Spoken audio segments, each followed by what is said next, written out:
청년부 또 부흥의 한 축이 스포츠 선교단입니다.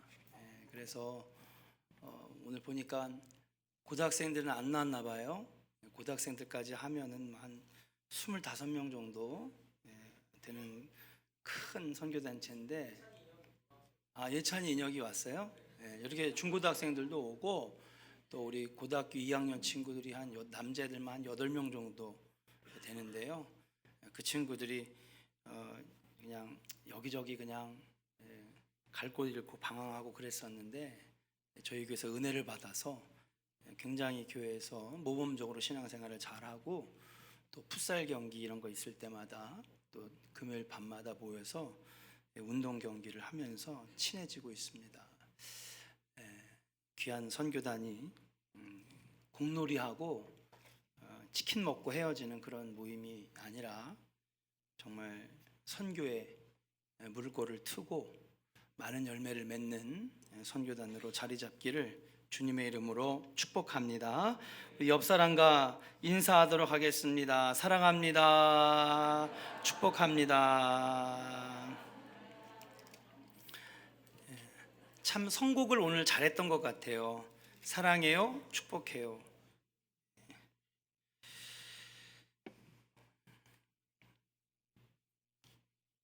저희 장인어른은 장인어른이니까 우리 이근혜 사모 아빠예요. 40살이 넘어서 신학교에 들어가셨습니다. 25년 정도 목회하시다가 화성 지방 감리사님을 하시고 그 다음 해에 은퇴를 하셔서 지금 저기 오목천동에 사시고 계신데요. 신학교 들어오시기 전에는 포항제철 포스코에서 중역으로 일하셨습니다. 옛날에 포항제철이라고 하면 어른들은 다 아실 거예요. 지금 젊은 사람들은 포스코라고 해야지 압니다. 그래서 경상도에 주로 사셨어요. 포항에서 오래 사셨고, 원래는 마산 분이십니다. 마산 창원 분이신데요. 장인어른이 가끔 가다가 본인이 신학교 가시기 전에, 목회하시기 전에 이야기를 좀 해주실 때가 있어요. 그때 이제 포항제철에서 일하실 때에 그 1970년, 80년, 70년대 후반, 80년대 초반에 이제 아직은 세계 1위의 조선업이라든지 철강업이 세계 선진국 수준에 들어가지 못할 때에 포항제철이 큰 공을 세웠거든요. 근데 그때 사실 쓴 기계들이 주로 일본에서 들어온 기계였다고 합니다. 여기서 지금 공장 운영하시고 또 이렇게 기계를, 고가의 기계를 들여오셔서 사용하시는 분들은 아마 아실 거예요. 이런 공장에서 쓰는 큰 기계들은 지난번에도 어떤 분이 저 6억에 구입했습니다. 버스도 아니고 무슨 엄청난 첨단 장비도 아닌데 그냥 기계 같아 보이지만은 이게 수억에서 수십억 되는 기계들이 있다는 거죠. 그런 기계들을 가지고 이 포항제철이 이제 물건들을 만들어내고 철강 또 재련을 하고 그랬던 것 같습니다. 당시에 한국 사람들의 기술력으로는 이 고가의 기계를 다루지 못하기 때문에, 워낙 비싼 기계들이니까요, 수억에서 수십억 하는 기계들이니까 수리를 누가 하느냐, 일본에서 기술진을 파견해서 비행기 타고 날라와 가지고 고치는 거랍니다. 그래서 문제가 생길 때마다 일본 기술진들과 경영진들이 들어와 그 엄청나게 큰 기계들을 고치고 갔다고 하는데요. 그때 만난 일본인들에 대한 그 경험과 인상을 얘기하실 때에 참 예의 바르다, 성실하다, 거짓이 없는 정직한 사람들이 일본 사람이다, 그렇게 얘기를 하시는 거예요. 벌써부터 거부감이 드시는 분들이 계신가 봐. 목사님 좀 불매운동을 하는데 뭔 소리 하시는 겁니까? 불매운동 48일째예요. 그 나라의 어린이들은 어렸을 때부터 예절 교육을 철저하게 받는다고 합니다. 어떻게 받느냐? 남에게 피해를 주어서는 안 된다, 그렇게 배운대요. 목조로 된 작은 집에서 살았던 일본 아이들은 늘 조그맣게 속삭이 있는 말하는 법을 배운답니다. 가끔 가다가 한국 사람들 중에 무례한 사람들 있잖아요. 막 소리 지르고, 화부터 내고 말이야. 빨리 안 가져온다고 막 성질을 부리는 그런 것이 없답니다. 워낙 집이 작잖아요, 일본 사람들이요. 그래서 큰 목소리로 하면 목조 건물이기 때문에 옆집 사람들에게 피해를 주고, 같은 아파트나 빌라에 살면은 피해를 주기 때문에 항상 조근조근히 작게 얘기하는 것이 습관이 되어 있어요. 다른 사람의 집에 들어갈 때는 신발을 가지런히 놓는답니다. 여러분들 자녀들 집에 들어오면은 딱 와서 신발 어떻게 해요? 딱 들어가지고 딱 나갈 때 다시 신게 좋게 돌려놔요, 애들? 우리 딸들은요, 막 발로 막 그냥 손으로 벗지도 않아요. 발로 막 걷어 차가지고 여기 신발이 막 사방으로 튑니다. 근데 누구네 집에 들어가면요, 아니 자기 집에서도 신발을 가지런히 놓는 습관이 돼 있다는 거예요. 왜냐? 남에게 피해를 주어서는 안 된다. 그들은 2차 세계대전에서 패한 이후에 나라의 캐치프레이를 걸었어요. 뭐라고 걸었느냐? 유명한 말이죠. 전 세계적으로 유명합니다. 정직을 팔아 신용을 산다. 그래서 일반적인 일본 서민들을 경험하고 가까이 했던 사람들은 일본 사람들을 굉장히 훌륭하게 봅니다. 신용 있는 나라, 정직한 나라, 거짓이 없는 나라. 우스갯소리로 중국 사람에게 일을 시키고 감독자를 안 붙이면 일이 안 되고, 한국 사람에게 일을 시키면 빨리는 하는데 만든 다음에 문제가 생기고, 대신에 일본 사람들에게 일을 시키면 틀림이 없다라고 하는 말이 있을 정도로 일본 사람들에 대한 신용이 대단하다라고 얘기합니다. 아무리 생각해봐도 일본 사람들이 정직하고 예의 바르고 그리고 성실하다라고 하는 거예요.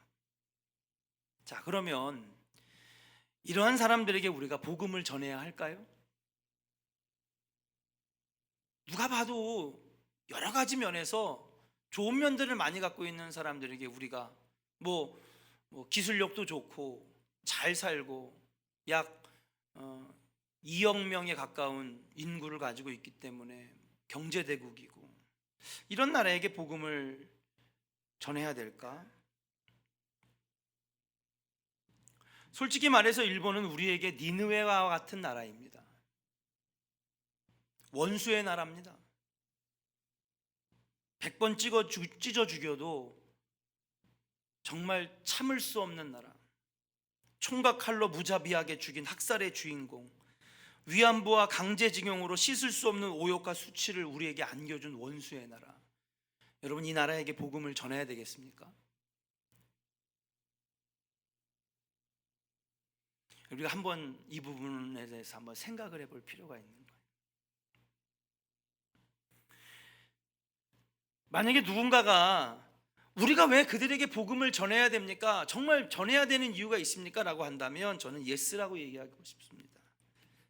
왜냐하면 그들은 겉으로 보면은 부족함이 없는 것 같고 정직하고 그렇게 많은 기술력으로 그렇게 살아가는 것 같지만, 그 일본 사람들의 내면으로 들어가 보면 행복하지 않다라고 하는 사실이.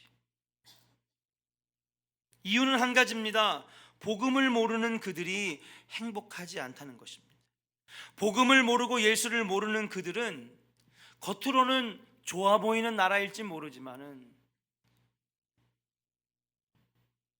그들은 하나님을 모르는 죄악 속에서 허덕이며 지옥으로 걸어가는 불행한 민족이라고 하는 사실 그 하나만이라도 그들에게 복음을 전해야 할 이유는 충분하다라고 하는 것이에요.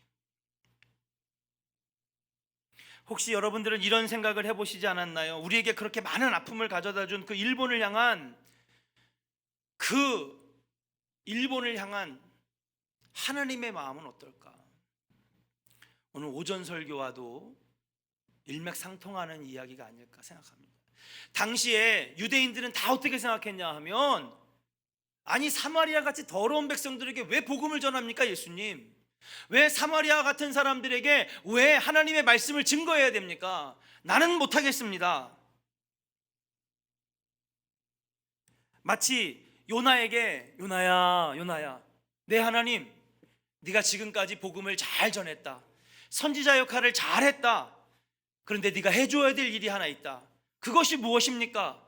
네가 니느웨로 가야 되겠다. 여러분, 니느웨가 어딘지 아십니까? 오늘 오전에 설교 드렸던 것처럼 사마리아를 정복했던 아수르의 수도가 바로 니느웨입니다. 사람을 찢어 죽이고 노예로 끌고 가 처참하게 죽이고 우리의 부녀자들과 우리의 자녀들을 약탈하고 겁탈했던 그 원수의 나라, 그 니느웨에 하나님께서는 요나를 가라고 그러시는 거예요. 요나는 도대체 받아들일 수가 없었습니다. 원수의 나라에게 왜 복음을 전해야 됩니까? 우리가 일본에게 왜 복음을 전해야 됩니까?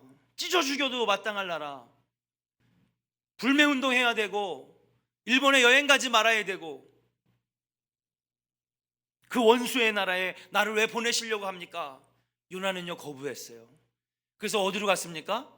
다시스로 갔다고 우리 여러분 다 아시죠? 그들은 이방신을 섬기는 족속이었습니다. 쾌락과 타락에 물들어서 하나님을 모르고 살아가는 정말 더러운 백성들이었습니다.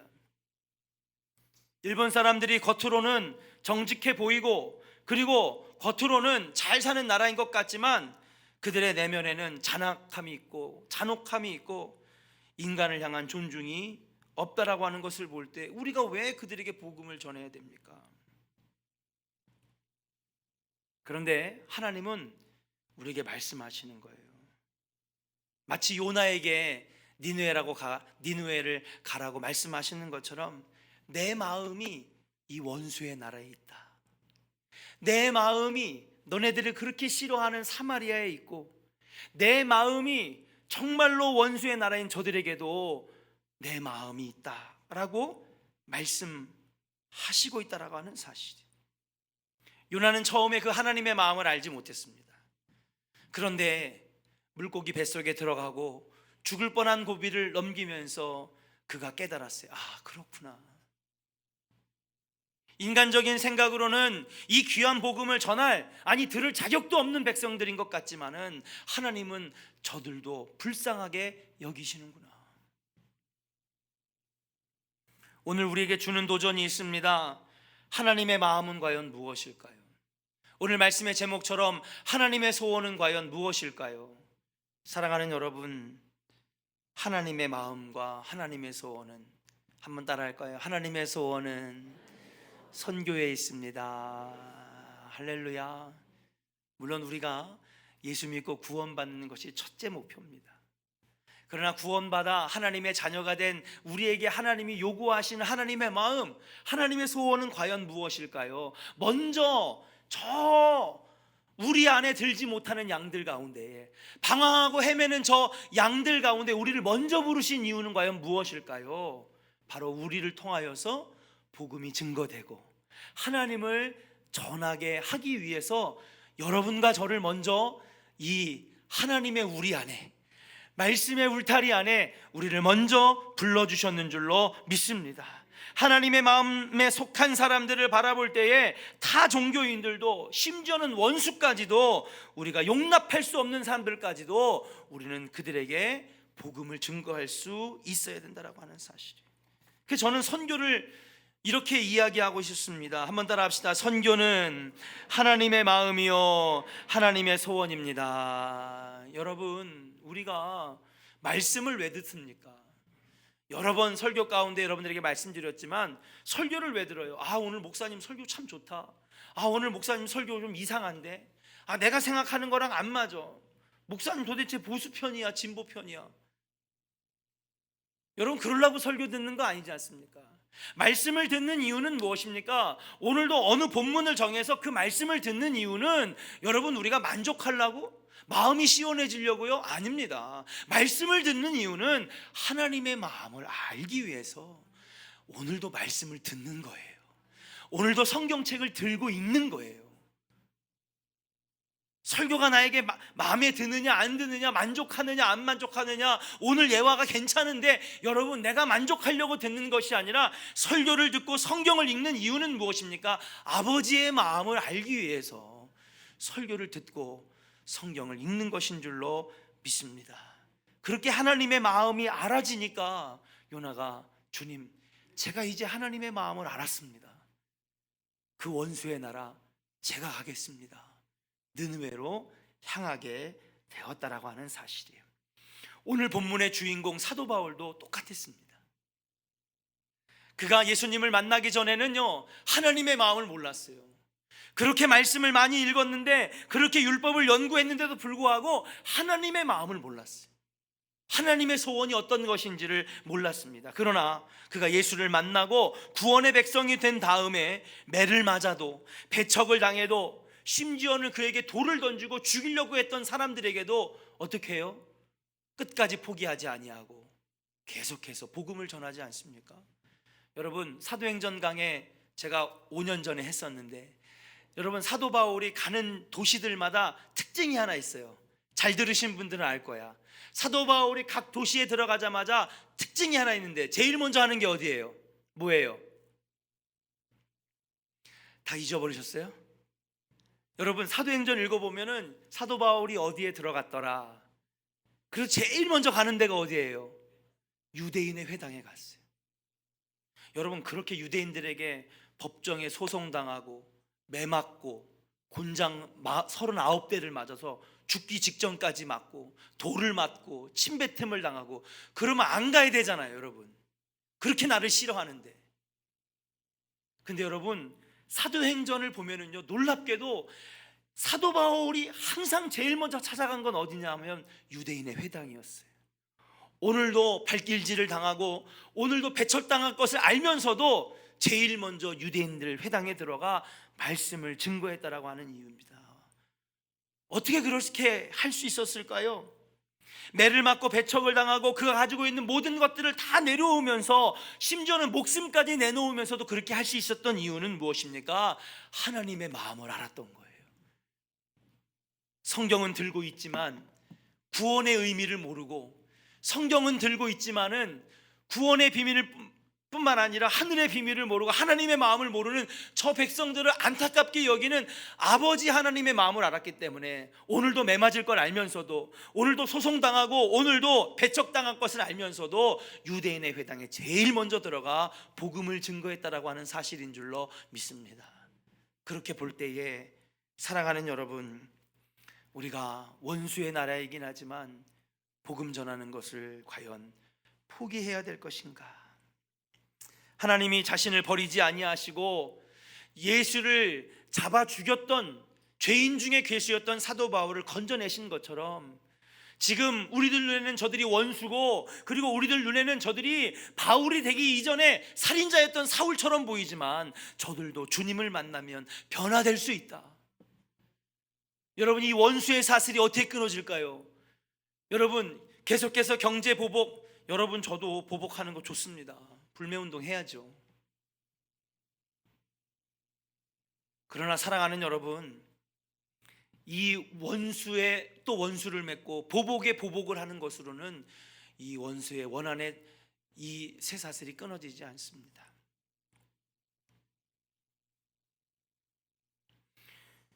나를 위하여 십자가를 지신 그 예수님, 하나님은 나를 버리시지 아니하시고 사도 바울을 끝까지 부르셔서 죄인 중에 괴수였던 사울을 바울 되게 하셔서 복음을 증거하는 맨 앞장서는 하나님의 사람으로 세웠던 그 은혜를 깨닫게 되니까 사도 바울이 선교할 수밖에 없었고, 원수의 나라, 선교하기 힘든 곳마다 찾아다니면서 복음의 물꼬를 뜨게 되었다라고 하는 사실이에요. 사랑하는 여러분, 선교는 하나님의 마음이고 선교는 하나님의 소원인 줄로 믿습니다. 여러분, 우리 조원교회가 그렇게 작은 교회도 아니고 또 아주 큰 교회는 아니지만은, 여러분, 우리 조원교회는 끝까지 하나님 마음에 합당한 교회, 하나님이 기뻐하시는 교회, 하나님이 좋아하시는 일들을 많이 하는 교회, 그런 교회 되기를 주의 이름으로 간절히 축원합니다. 그것이 바로 선교고 전도고 영혼 구원 아니겠습니까? 그것을 잃어버린 교회는 결국에는 스트레스 풀고 마음의 안식과 위안을 얻는 마음의 종교만 강조하는 인본주의가 판을 치는 교회, 능력을 잃어버린 교회, 경건의 모양은 있으나 능력을 잃어버린 교회가 될 수밖에 없다라고 하는 사실이에요. 저는 분명히 확신합니다. 선교하는 교회, 영혼 살리는 교회가 하나님 부흥도 일으켜 주시고 그 교회에 속해 있는 가정들도 복 주시고 하나님이 그 앞길을 열어주심을 저는 믿습니다. 여러분, 우리 조원교회가 선교 지향적인 교회, 하나님의 소원을 이루어드리는 교회 되기를 주의 이름으로 간절히 축원합니다. 일본 얘기를 제일 먼저 꺼냈던 이유가 있습니다. 왜냐하면 솔직히 선교하기 쉬운 장소들도 많이 있어요. 동남아시아들은 참 선교하기가 쉽습니다. 근데 이번에 중국 선교를 준비하면서요, 우리 앞에 있는 우리 최하늘 청년이 중국어 능력자입니다. 그래서 어쩔 수 없이 뭐 영어도 안 되기 때문에 통하지 않기 때문에 우리 최하늘 청년이 다 그냥 연락하고 알아보고 중국어로 다 검색해가지고 숙박과 뭐 선교지와 뭐 여러 가지 다 알아봤습니다. 고생도 많이 했어요.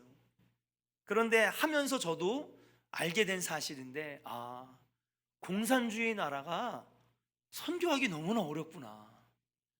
여러분, 우리 핸드북도 못 가져가고요, 명찰도 하나 못 만들어 가요. 여러분, 필리핀 갈 때, 인도네시아 갈 때, 싱가포르 갈 때에 핸드북도 가져가고요, 심지어는 우리 현수막도 못 갖고 가요. 현수막도 만들었거든요. 오늘 안 달았네. 현수막 준비했거든요. 현수막도 가다가 공항에서 이걸 걸리면요, 우리는 그냥 다시 우리나라로 이게 뭐죠? 추방이라고 하기엔 좀 그렇고 돌려보내는 거예요. 성경 공부나 기도하는 행위도 하면 안 된답니다. 그래서 우리는요, 스마트폰에다가 이 핸드북을 사진 파일로 해가지고 가져가서 거기서 큐티하고 거기서 일정표를 보고 그렇게 하려고 합니다. 카톡에다가 서로 보내가지고 공유한다. 그 외에도요, 여러분, 카카오톡, 페이스북, 여러분, 이 중국 당국에서요 계속해서 우리를 감시하고 쳐다본대요. 혹시나 여기서 선교하는 거, 기독교적인 것들을 서로 나누는가, 그게 적발이 되면 곧바로 또 그땐 추방이네. 들어갔다가 쫓겨나니까. 공산주의 나라가 정말 이렇게 선교가 힘들구나. 현수막, 핸드북, 명찰 하나 못 갖고 가는 나라구나. 이번에 알게 됐습니다. 우리 한월 청년이 그래서 더 고생했어요. 선교하기 쉬운 곳 얼마든지 갈 수 있습니다. 그러나 사랑하는 여러분, 저희는 중국을 선택했습니다. 그리고 중국이야말로, 공산주의야말로 우리 스포츠 선교단이 가기에 정말 알맞은 장소가 아니었겠는가. 사실은 처음에 좀 우스갯소리로, 우리 중국에 가서 한번 우리 그냥 금요일마다 공놀이만 하지 말고 우리 가서 선교할까? 그랬던 그 한마디가 여기까지 오게 된 거예요. 근데 그 한마디가 지금 생각해 보니 하나님이 그 말을 하게 하신 게 아닌가.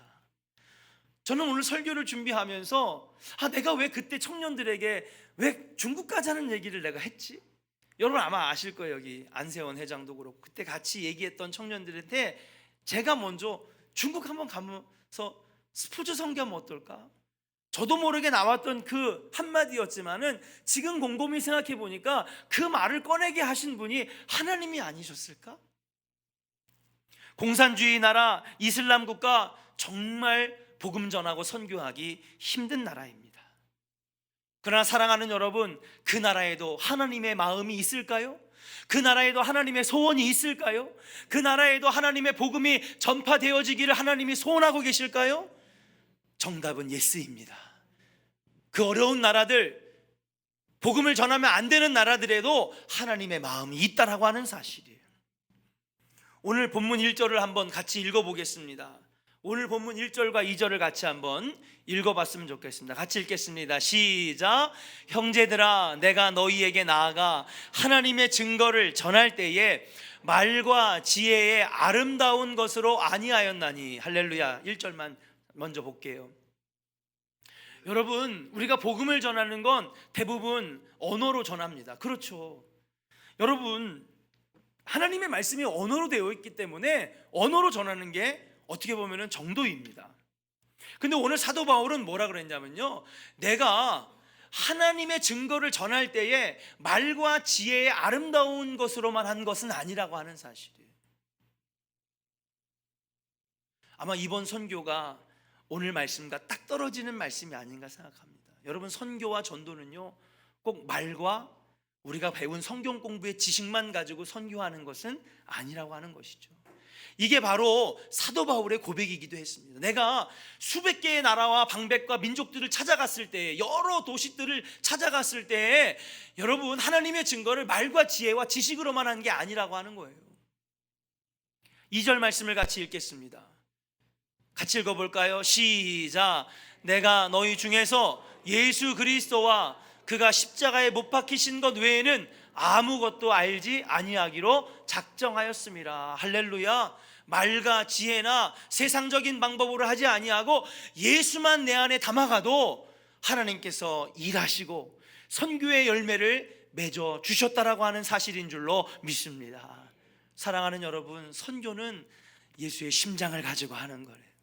예수님의 마음을 가지고 나가면 그곳이 선교지고, 그곳에 하나님께서는 물 주시고 햇볕을 비춰주셔서 열매 맺게 하실 줄로 믿습니다. 그래서 말과 지혜와 세상적인 지식으로 하는 선교가 아닌 스포츠 선교단은 어떻게 보면 오늘 사도 바울이 품었던 그 마음과 똑같은 마음으로 가는 것이 아니겠는가. 콜드워 시대가 있었습니다. 한국말로 냉전 시대라고 하죠. 미국과 소련이 첨예하게 스파이를 보내고 핵무기를 앞다투어 만들던 1960년 70년대에 여러분, 우리는 그 시대를 콜드워 냉전 시대라고 하고, 냉전 시대의 하이라이트는 베트남을 두고 서로 공산주의와 그리고 민주주의가 부딪혔던 그 전쟁. 결국 양쪽 진영 모두 상처만 입고 엄청난 젊은이들이 피를 흘리면서 끝났던 베트남 전쟁이 끝나고 나서 이렇게 해서는 우리가 서로 멸망하지 않겠는가. 적대 관계에 있던 이 공산주의와 미국 진영에 서로 물꼬를 튼 계기가 있었습니다. 그게 뭐냐? 바로 나이가 좀 있으신 분들은 다 들어보셨을 거예요. 핑퐁 외교라고 아세요? 핑퐁 외교? 여러분, 당시에 그 오사카에서 세계 탁구 선수권 대회가 열렸는데요. 1978년인가요? 1979년인가요? 그러면서 여러분, 그때에 이 세계 선수권 대회가 있었는데, 세계 선수권 대회를 끝마친 다음에 미국 대표단 선수 15명과 그 다음에 수많은 정치가와 당시에 지미 카터 대통령인가요? 같이 이 정치진과 외교진과 그리고 탁구 선수단들이 중국에 있는 베이징에서 함께 탁구 교류를 대회를 열기로 하고, 거기서 함께 탁구 대회를 엽니다. 여러분, 지금 보시고 있는 사진이 잘 안 보이죠? 흑백 사진이라. 이렇게 중국 대표 선수와 미국 대표 선수가 서로 손을 붙잡고 며칠간 여러분 핑퐁, 다시 핑퐁을 탁구가 핑퐁이라고 하는데 이 탁구를 치게 된 것이죠. 이 사건은 굉장히 중요했습니다. 왜냐하면요, 중국과 미국은요 정말 원수의 나라였거든요. 한국전쟁 당시에 가장 많이 피를 흘린 미국과 정말 수백만 명이 여러분 인해 전술로 내려왔던 이 중국이 엄청나게 피를 흘렸기 때문에 서로 못 잡아먹어서 안달이었던 나라였습니다. 근데 그렇게 몇십 년 동안 냉전과 적대의 관계 속에 있었던 이 두 나라가, 베트남전으로 인하여 상처를 입을 대로 입었던 이 두 진영의 나라가 여러분 탁구라고 하는 스포츠를 통해서 물꼬가 튀어지고, 중국도 이때부터 완전한 사회주의에서 이제는 개방주의로 조금씩 세계의 문을 열어놓는 결정적인 기회가 되었는데, 그것이 놀랍게도 뭐예요? 탁구였다라고 하는 사실이에요. 그렇습니다. 스포츠는요 힘이 있습니다.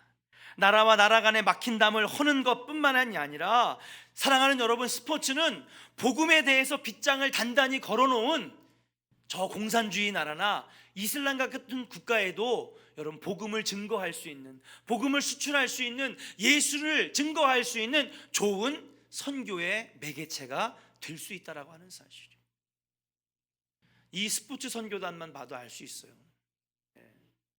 우리 청년들은 수련회 갔다 와서 그런지 찬양은 참 은혜로웠는데 밥 먹고 나서 좀 졸린가 봐. 얼마나 신나게 은혜를 받았으면.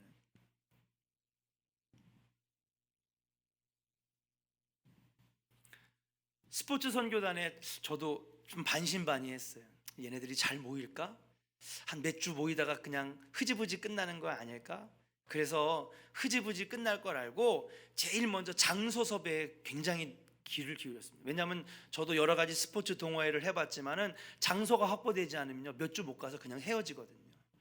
그래가지고 저기 경기 톨게이트 가기 전에, 의왕 넘어가기 전에 뉴라이프 교회에 있는 작은 실내, 교회 안에 실내 체육관이 있어요. 그래서 거길 빌려다가 장소를 딱 마련하니까요, 인원이 점점 늘어나는 거예요. 그러다가 어쩔 땐 볼링도 치고, 어쩔 때는 자기들끼리 회비를 모아서 풋살 경기장에 가서 풋살도 하고요. 그렇게 하다 보니까는요, 8, 9명에서 시작을 했는데 10명이 넘어가고 15명이 넘어가고, 어쩔 때는 20명이 넘게 모여가지고 이제는 하는 종목들도 다양해졌습니다. 언젠가 보니까 훌라후프를 막 돌리기도 하고요, 플라잉 디스크를 하기도 하고요, 차력 비스무리한 것도 하더라고요. 배드민턴을 여학생들이 막 치고 있고요. 우리 교회 학생들이 스포츠 선교단이 운동신경이 그렇게 좋은 편은 아닙니다, 솔직히 말해서. 그런데도 불구하고 이 스포츠 선교단이 청년들이 아는 거예요. 이것이 그냥 단지 내가 운동을 잘했다. 옛날에 우리 때는요, 그냥 운동 경기 시작하면 어떻게 해야 돼? 무조건 어떻게 해야 돼? 막 이겨야 되는 거예요. 그냥 못 이기면 담임 목사님한테 혼나는 거예요. 체육대회 가면요, 그냥 맨날 싸움박질하기 일수야. 그리고 저희 옛날에 우리 수원 서지방 시절에, 그때 교회가 막 지방 집회하면 3,000명씩 모이던 수백 개 교회가 한 지방일 때, 그때 연합 집회하면요 막 1,500명, 2,000명씩 모이고요, 중고등부 막 수련회도 1,000몇백 명씩 모일 때, 그때 지방 체육대회를 하잖아요. 아이고, 매산교회랑 멱살 잡고 싸우고요, 북수원교회랑 멱살 잡고 싸우고요, 네가 선을 먼저 밟았냐 막. 근데 얘네들은 달라요. 왜? 운동신경이 별로 없으니까 승패에 별로 상관하지 않아. 그리고 뭘 하느냐? 야, 스포츠를 통해서 하나 되자, 재미있게 교제하자. 그러니까요, 모임이 오래 가는 거예요. 끝나고 나면 치킨도 먹고요. 그러니까 그것 때문에 청년부가요 더 늘어났어. 저 권규태라고 하는 청년은 작년에 우리 전교인 체육대회에 왔다가 그 다음 주에 등록했어요. 우리 교회가 너무 체육대회를 즐겁게 잘하는 걸 보고, 야, 나 이 교회 다녀야 되겠다. 그러더니 저 규태 청년이 얼마나 잘하는지. 여러분 따라합시다. 스포츠는 힘이 있습니다. 저는요 지금 비전센터를 지면은 맨 옥상에다가 풋살하고 족구할 수 있는 경기장을 졌으면 좋겠다. 알아봤더니요, 하늘에 지붕만 안 세워놓고 옆에 펜스만 치면은요, 여러분 전혀 이 법적으로 문제가 없대요. 소음만. 그리고 사실은 우리가 높은 층으로 올라가면요, 아래층에 있는 일반 주택에선 소음이 안 들린대요. 그러면 얼마나 좋을까? 그러면 이제 바쁜 우리 청장년들도 남선교회에서도 같이 공차면서, 또 지하에다가는 탁구대를 설치해서 탁구하면서, 그러면서 함께 하면 얼마나. 말만 하면은요 남는 건 상처밖에 없어요. 어쩔 때는요 말을 좀 줄이고, 어쩔 때는요 좀 말수를 줄이고, 지식 자랑하는 거를 줄이고, 때로는 함께 땀 흘리며 몸을 부대낄 때에 서로 하나 되는 좋은 계기가 될 수 있는 줄로 믿습니다. 이 핑퐁으로 시작했던 이 핑퐁 외고가 계속해서 미국과 중국이 정상이 만나게 되고, 그리고 소련과 미국이 만나게 되고, 핵무기를 동결하게 되고, 고르바초프를 만나게 되고, 베를린의 장벽이 무너져서 동독이 무너지게 되고, 여러분 동독과 서독이 함께 합쳐지는 것도 스포츠의 지대한 영향을, 워낙 스포츠 강국인데 두 나라가 합치니까는요 메달을 더 많이 따는 거예요. 동독이고 서독이고 서로 환호하면서 막 기뻐하니까는요, 야, 이게 힘이 있구나. 그러면서 서로 통일을 준비하여 베를린의 장막이 무너지고 냉전 시대가 끝나고 핵무기가 동결되고, 그리고 저 얼어붙었던 공산주의의 나라들이 여러분 민주주의로 개방을 하면서 이제는 거기에 선교사들이 들어가 선교할 수 있는 나라가 되었는 줄로 믿습니다. 이것이 바로 스포츠가 갖고 있는 힘, 스포츠 선교가 갖고 있는 힘인 줄로 믿습니다. 어떻게 보면 이번에 가는 선교는 걸음마 단계일지도 모릅니다. 이미 필리핀은요 성전도 2개를 졌고, 또 그동안에 여러 차례 선교를 통해서 많은 열매를 맺어가고 훌륭한 선교사님들이 잘 선교지를 다듬어놔서 믿는 자들이 많이 늘어났습니다. 그러나 중국은 아직도 척박합니다. 저희가 가는 선교의 모습도 어떻게 보면 걸음마 단계지만은 여러분, 그 걸음마 단계 속에서도 하나님 반드시 역사하시고 작은 탁구공 하나가 전 세계를 뒤바꿔 놓았던 것처럼 우리가 가는 2박 3일의 짧은 일정이 어쩌면 그것이 마중물이 되어서 작은 겨자씨같이 되어서 나중에는 큰 열매를 맺게 되는 도구가 되지 않을까.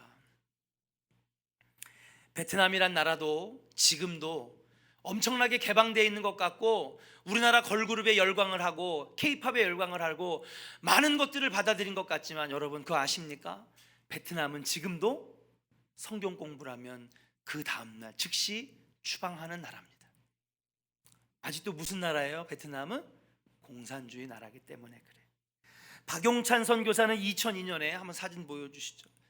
박용찬 선교사는 2000년에 베트남에 들어가 자비랑으로 태권도 사범으로 들어갔습니다. 그래가지고 여러분 그 비즈니스 비자를 받아서 자비랑으로 도장을 차리고 거기서 작은 선교비를 모아 끼니를 때우면서, 그러면서 1명씩 2명씩 그렇게 이 아이들을 모아 태권도를 가르치면서 그 중에 마음이 열리고 복음을 받아들일 수 있는 준비가 된 아이들에게 복음을 전하기 시작했습니다. 지금은요 베트남 안에서도요 박항서 감독만큼 영향력 있는 사람이 돼서 베트남 태권도 협회 회장이 되었는데, 이 박용찬 선교사 밑에서 훈련받은 베트남 학생들 중에 올림픽 메달리스트가 나왔어요. 여러분 난리가 났습니다. 베트남이. 한국에서 온 태권도 매력적이긴 하지만 메달 하나 갖지 못하고 돌아왔던 베트남에게 올림픽 메달을 안겨줬던 효자 종목, 태권도로 시작했던 곳에 여러분 이제는 불법적이긴 하지만 여러분 기도하면서 말씀을 묵상하면서 그렇게 태권도 선교가 이루어지고 있다라고 하는 사실이에요. 거기뿐만 아닙니다. 축구 선교를 봐도 남미 그리고 수많은 나라들의 바로 축구를 통하여 복음을 증거하는 모습들을 보게 되는 것이죠. 아마 쟤네들 놀러 가는 거 아니야? 쟤네들 뭐 그냥 가가지고 지네들 그냥 공 차고 싶으니까는 이제는 그냥 하다 못해 외국 나가서 공 차네? 아닙니다. 여러분 그런 시선으로 보지 말아주세요. 작았던 하나의 여러분 겨자씨가 놀라운 열매를 맺는 것처럼, 한 명의 요나가 들어가서 주님을 모르고 하나님을 섬겼던 유다 백성들을 죽이려고 했던 그 원수의 나라가 니느웨가 완전히 뒤집어지는 놀라운 역사가 나타났던 것처럼, 스포츠에는 강력한 힘이 있고 스포츠 선교에는 놀라운 열매가 있게 된다라고 하는 사실이에요. 저희가 가는 2박 3일 동안에 여러분 기도해 주시고, 비록 걸음마 단계의 선교지만은 저희들은 그런 마음으로 가는 것이 아닙니다. 여러분 저희들은 비장한 마음으로 갑니다. 가서 열매 맺고 돌아올 수 있도록, 그리고 오늘 헌신하시는 스포츠 선교단과 미션 트립 7기 다 그런 마음을 가지고 나가서 좋은 열매 맺고 돌아올 수 있도록 이런 최선을 다해 주시는 역사가 있기를 주의 이름으로 간절히 축원합니다. 이 시간에 우리 예배자입니다 소원이라고 하는 찬양이 있는데, 이 찬양하고 하나님의 소원은 바로 우리가 예배자가 되고 그리고 선교자가 되는 그런 것입니다. 하나님, 우리의 하나님 마음을 알았사오니 하나님 이번 선교에도 하나님의 마음이, 하나님의 소원이 이루어지게 하여